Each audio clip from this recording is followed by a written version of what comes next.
আমি কিছু কিছু ক্ষেত্ৰত দুটা প্ৰশ্নৰ উত্তৰ হয়। নামৰ ক্ষেত্ৰত কোৱা হয় যে নাহিকে নিয়ম সংযম একো বিধি। ঈশ্বৰ উপাসনাৰ কাৰণে নাহিকে নিয়ম সংযম একো বিধি, এই কথাষাৰ আমি শুনো। কিন্তু সেই কথাষাৰ প্ৰযোজ্য হয় এটা বিশেষ স্তৰৰ ভকতসকলৰ কাৰণে, যিসকলে ইতিমধ্যে আমি নৱবিধ ভক্তিৰ চূড়ান্ত ভক্তিত উপনীত হ'ব। কপিল প্ৰভুৱে মাতৃ দেৱহতীক কৈছিল যে মাতৃ, ভক্তি বহুবিধ নহয়, কিন্তু পুৰুষৰ কামনা অনুসাৰে ভক্তিৰ কিন্তু ভাগ হৈ যায়। আমি 81বিধ ভকতিৰ কথা পাইছোঁ, মুখ্যতে 3বিধ ভকতি আছে। আমি সেই 3বিধ উত্তম ভকতি, মধ্যম আৰু অধম, এই 3টা ভাগত ভাগ কৰিছোঁ।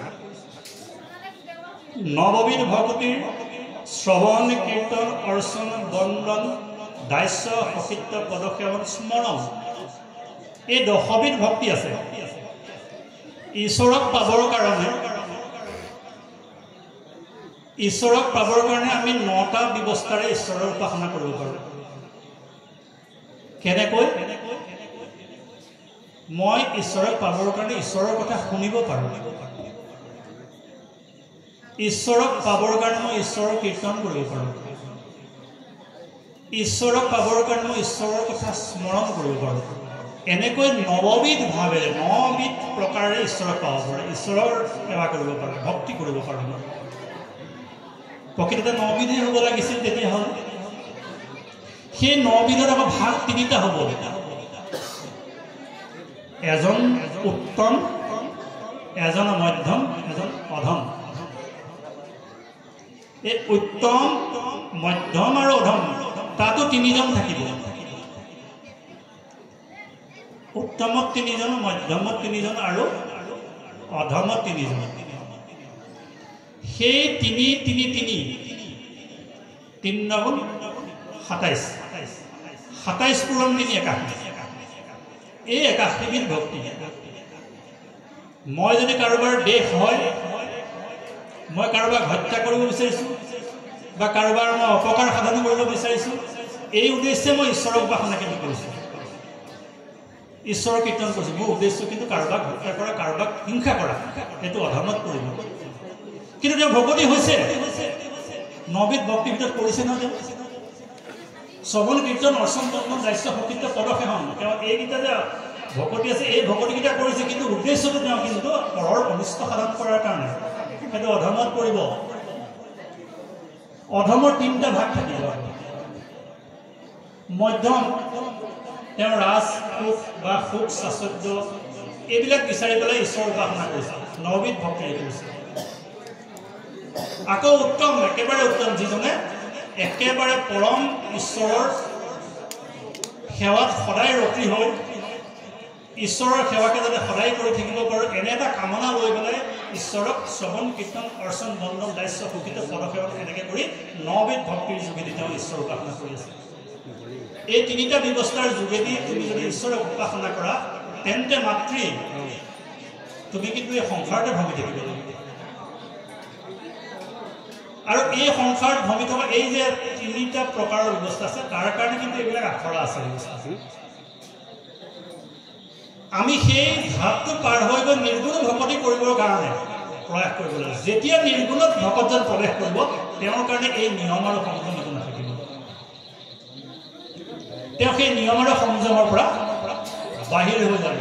আৰু নিয়ম আৰু সংযমৰ পৰা বাহিৰ হৈ গ'লে মানে কেনেকৈ বাহিৰ হ'ব? তেওঁ সমস্ত প্ৰাণীতে ঈশ্বৰক দেখা পাব।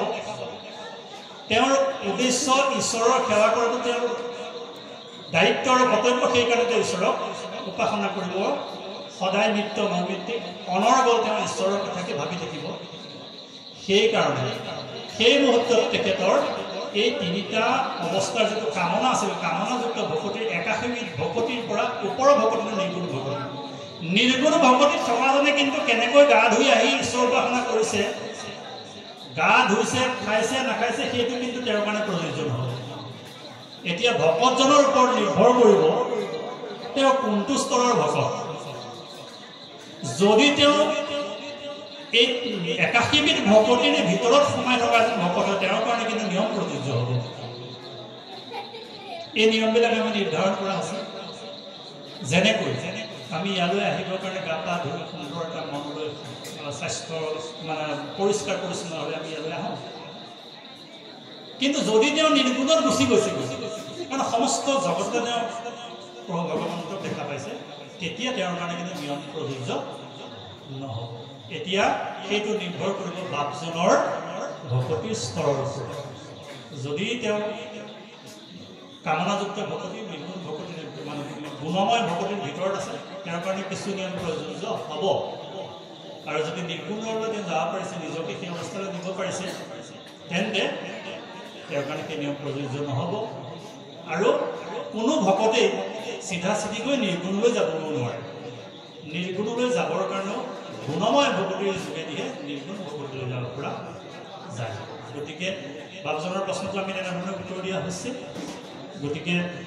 সেইজন বাপে নিৰ্ভৰ কৰিব তেওঁৱে বিচাৰ কৰি চাব তেওঁ কোনটো ভকতিৰ স্তৰত আছে গতিকে আমি ভাবিছোঁ বাপজনৰ প্ৰশ্নটোকে উত্তৰ দিয়া হৈছে বাকী আমি পদে পদে আকৌ অকণমান যাবৰ কাৰণে প্ৰয়াস কৰা হ'ব কৃষ্ণ হে ৰাম মেটকে বুলন্তে ভৈলা